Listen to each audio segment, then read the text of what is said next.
Welcome to Pretty Lies and Alibis. Let's seek the truth and travel the long road to justice together. What you know, Alibis? Hope you've had a great Thursday. We're getting close to Christmas. I've been running around like crazy the last few days, finishing up my shopping, taking care of Grammy, just all kinds of stuff.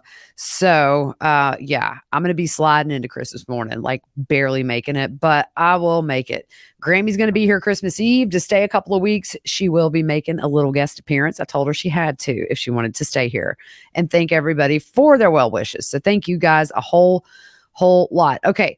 So before we get started, I have a couple of things. All right. If you look, see, I always get it wrong. If you look over my left shoulder, right there, that's a really cool peace sign painting. And let me show you something else. Miss Jessica, one of our listeners, J. Francis Art, I'm going to link it in the description today. I tweeted this out, and if you're on social media, you probably saw it. She made this really awesome drawing of me. I got a drawing last year. Somebody drew Sherlock climbing up the microphone, and I have it hanging over there. Okay, but this one is very, very special, and I told her I was going to do this. So I'm going to read what she sent me with this. Hi, Gigi. I've been going through my inventory for these holiday shows and came across this painting that I've never been able to part with. I made it last year in memory of my favorite uncle who had recently passed away. He was a gregarious old hippie and a local legend as the owner of a quirky dive bar in the mountains of Pennsylvania. You remind me of him in several ways, and giving you this painting feels like a special way to memorialize him. It needs to be with someone who deserves and appreciates it. He would definitely want you to have it. Merry Christmas, Jess. Jess, girl, I'm going to tell you right now, I did the ugly cry when I read that. And not only that, I love both just so much. So that's going to be a permanent fixture back there. After the new year, I'm going to totally redo this whole studio. I got somebody I'm working with. We're going to make it very, very cool, like interactive. And yeah, so I'm excited about that. And I've decided I'm going to keep my logo back there, but I'm also going to make it a combination of things I'm passionate about: music, true crime, victims, and being their voice. So it's just going to be kind of a collage of me back there. So I'm really looking forward to it. Going to do all kinds of stuff in here. I can't wait for it to get done. Going to maybe try to do some different cameras and start shooting from different areas in the studio, because you guys have no clue what's that way. But anyways, let's get started again. Thank you, Jessica. J. Francis Art on Instagram. Go check her out. She's got great stuff. I love art. I'm an art head. Give me a museum and like 8 hours and I'm a happy girl. Okay, music fact. You do know this. Okay, I did not know this. This is crazy. George Michael was only 17 years old when he wrote the song Careless Whisper. He wrote the song as he rode in a bus to his job as an usher at a movie theater. 17. What a great song. I'm going to have to listen to that when I go back to my daughter's room when I get done here and start painting. All right, so we're going to jump into these two cases. One actually just had a very happy ending just about a couple hours ago now. So Kasan and Kyair Thomas, been following this one for days. I just haven't done an episode on it because I haven't been home, but I literally have had Twitter alerts set on my phone for local reporters covering this case just to see if these sweet boys were found. So let's jump into the happy ending that happened earlier, and then we'll give the whole backstory. So Kasan was found just a couple of hours ago at a Papa John's parking lot in Indianapolis. A Papa John's parking lot. So these are 5-month-old boys who were kidnapped on Monday when their mother went into a local pizza restaurant around 9:45 p.m. She works for DoorDash, and she went in to get an order for a customer. And while she was inside, the car was stolen with the twin boys inside. And the suspect, 24-year-old Nala Jackson, she's homeless and had been inside the restaurant actually asking people for a ride. And then as soon as the boy's mother came in, she was seen kind of running out to the car and left in it. So it was a 2010 Honda Accord. The boy's mother came out of the restaurant and saw Jackson get into the driver's seat and rush off. She's not believed to have known the mother or the boys. Look at that baby. Oh my goodness, y'all. Like he is so precious. Look at that cop too. That cop is just like loving on him and letting him know, like, you're okay, buddy. We got you. Oh, it's just so sweet. And there's mom on the left. And look, I've seen a lot of hate towards mom. But listen, I get it. She made a big mistake. You don't leave a kid in a car, cranked, locked, off, whatever. But look, 9:45 p.m., she's got 5-month-old twin boys. What's she doing? She's doing DoorDash. She's providing. And it's got to be exhausting to be mama twins. It's not an excuse, but I'm not going to blame her. Okay. I know her lesson has been learned. So there's been a lot of haterade spread about her. Nah, mama, we all make mistakes. Sometimes the mistakes we make as parents are just a little bit bigger than others. This had a happy ending, and I'm sure that won't happen again. So I hope people are a little more kind to her. She's out there working. It's almost Christmas, DoorDash is probably not the best job to have. I mean, some people don't tip you. Some people tip you a tiny bit and you're using your gas. And in her case, obviously maybe had no choice but to bring her boys. Babysitters are expensive for two, especially when they're infants. So mama was getting it, and just, bad series of events happened, but happy ending. They're back with her. And that's all we could ask for. After the boys were taken in the car before they were found, an Amber Alert was issued for 5 states surrounding Ohio, which included Michigan, Indiana, Kentucky, West Virginia, and Pennsylvania. They filed kidnapping charges against her, and probably more will come. But on Tuesday morning, she was caught on surveillance at a gas station in Huber Heights asking an employee for money. She was still in that stolen Honda at the time, and the car had a quarter tank of gas and $20 in it at the time it was stolen. So I'm sure she ran out of that quick. $20 probably don't get you far these days, when you're driving around nonstop. But on Tuesday, a passenger at the Dayton International Airport found Kyair in the economy parking lot. And in the 911 call, the baby can be heard crying in the background, and he tells the dispatch he will meet the police inside where he can take the baby where it's warm. The baby was found in the car seat with a blanket wrapped around him. So he appeared to be in good health. Mom came and got him. The car was seen leaving on surveillance. And the one thing for me when I heard that they found him but not his brother is, why are you only dropping off one baby? Like, that freaked me out, because we think the worst. We follow this stuff all the time. And so these happy endings are not frequent. And the next case that we'll talk about, I don't have a good feeling about, but these little dudes are home for Christmas. But what do we know about Miss Jackson? She has a criminal record over the years, including child endangerment in June of last year, actually, after her 11-month-old daughter fell down the apartment staircase.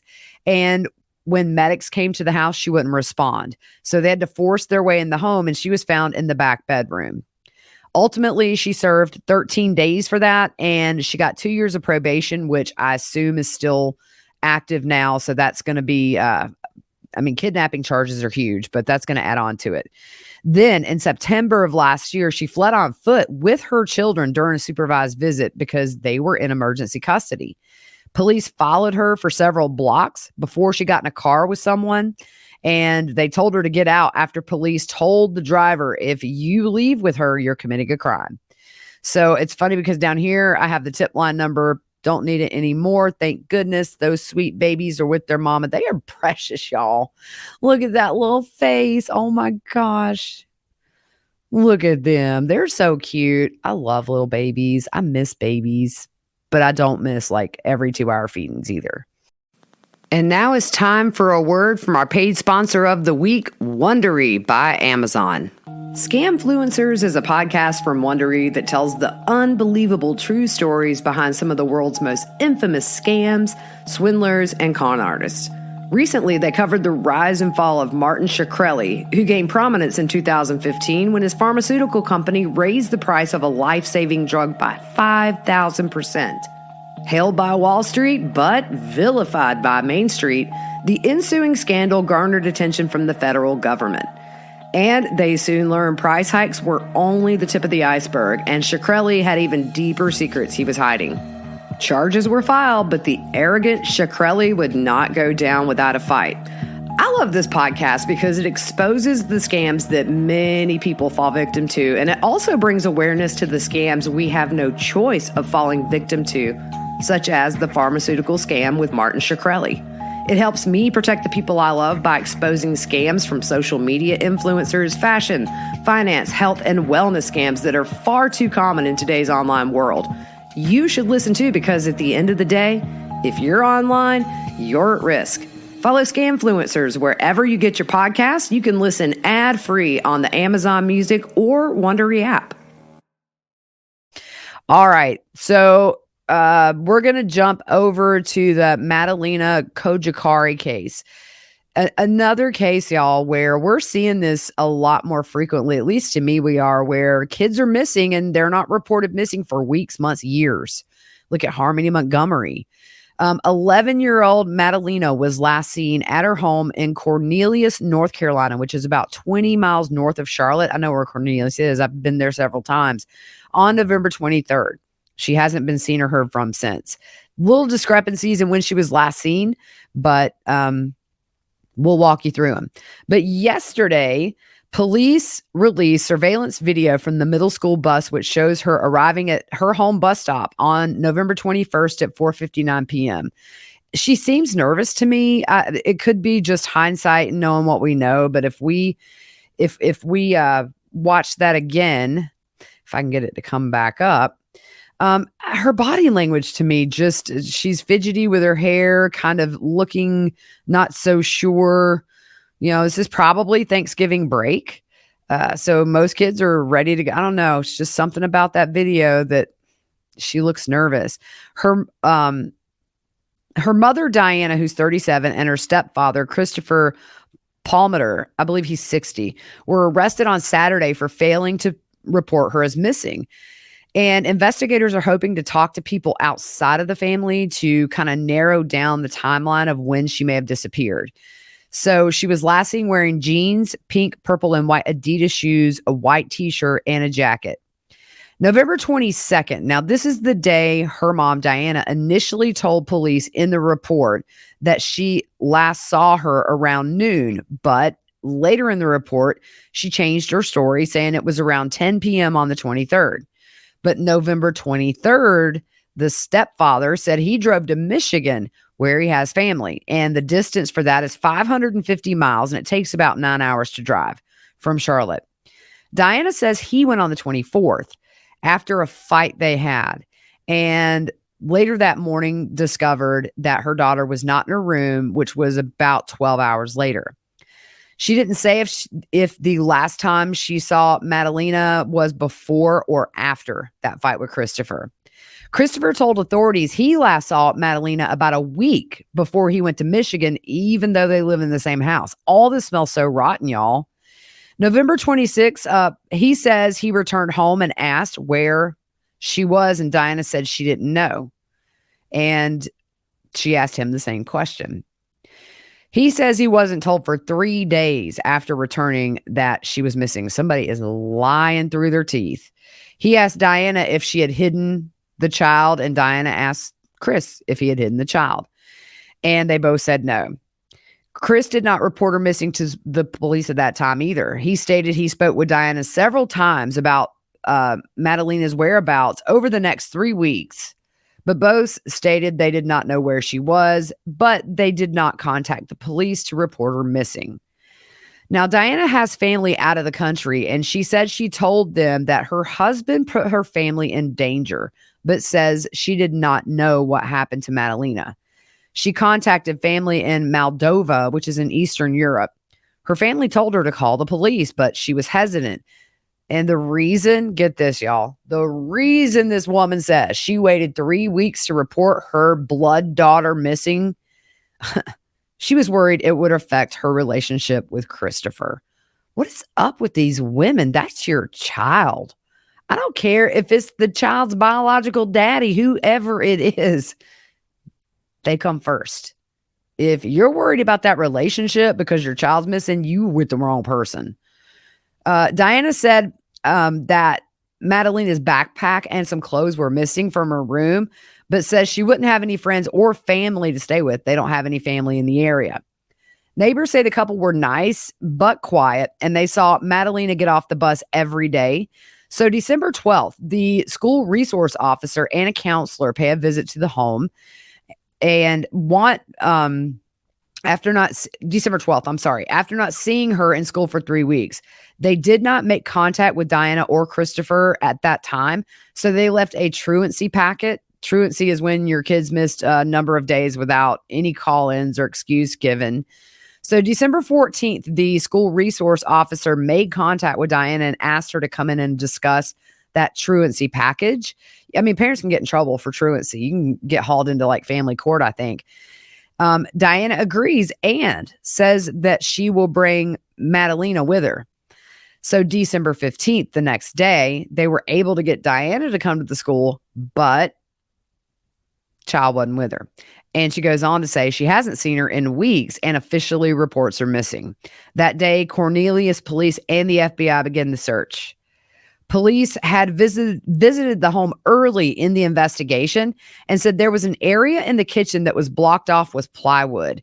And the stepdad said they were planning on making a little apartment, but WCNT News in Charlotte couldn't find a permit for that. He used to live in Grand Ledge, Michigan, and police made contact with his family who are cooperating with police. Last night and I'm going to put this up on the screen. These are the parents, by the way. And so last night, there was some activity at the home. If you look on this video, you can see they are taking photographs through the blinds. You can see the flash through the blinds. Clearly, crime scene is in there looking up, looking for something. They were also seen bringing out a blue tote into the evidence truck. The mom and dad burned couch cushions in the backyard before they reported her missing. And this never a good sign, y'all. Never a good sign. What happened was neighbors saw flames and smoke coming from the family's backyard in late November. And the neighbors who saw the family burning the cushions and other items called police and firefighters. And Fire Chief Barbie on Wednesday confirmed a fire, but did not disclose any details about it. He said he couldn't speak of it because of the investigation. And neighbors told the news outlet the family took samples from the fire pit, seemingly checking what they had burned. The fire did not seem suspicious at the time because neighbors were not aware that she was missing. So that's just never a good sign, y'all. I don't have high hopes for finding this sweet girl alive. She's 11. My daughter's 11. If you don't report your kid missing for a really long time, it's not good. It's not good, y'all. This sweet little girl, that video of her getting on and off the bus bothers me so much. And then here are some vehicles that were parked outside yesterday at the residence. So again, they were seen putting some items in the crime scene. And here's that video again of her, really the last physical sighting of her right here. And my goodness, beautiful girl, just unimaginable. 11 years old. It's about to be Christmas. And I'm sure that was probably Thanksgiving break and she was excited to be home, or maybe she wasn't. We don't know what that situation was like, but when your parents don't report you missing for 3 weeks, it couldn't have been a happy home in a lot of ways. And if mom's worried about what stepdad's going to think, well, let's wonder who was being put first in that. Never should that be the case, y'all. All right, that's the updates I have for tonight. Tomorrow, I'm going to do some University of Idaho updates. The Lacey Peterson's family has spoken out now that Scott's been denied a new trial. We'll Alec Murdaugh news, and then we will finish out the week, and we're going to do Christmas, y'all. All right, we'll see you tomorrow. Hope you have a good one.